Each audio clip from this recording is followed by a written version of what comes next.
ও ভাই কিভাবে বললে বুঝবা, কিভাবে বললে বুঝবা, কিভাবে বললে গুনাহ ছাড়বা? বলো বলো।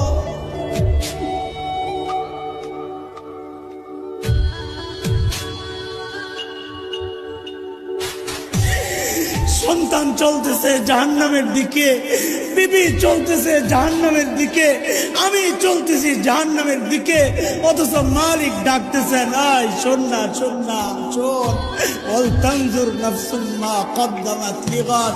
আমার সামনে তোকে দাঁড়াইতে হবে, দাঁড়াইতে হবে, দাঁড়াইতে হবে। কি নিয়ে আসবি এখন থেকে চিন্তা কর, কি নিয়ে আসবি? কি আছে বুঝি বলে? আমার তো নাই কিচ্ছু, আপনাদের হালত কি বলে? এই তো চিন্তা করলে অস্থির হয়ে যায়। হায় হায়, যৌবনের 32টা বছর কোন কামে ব্যয় করলাম।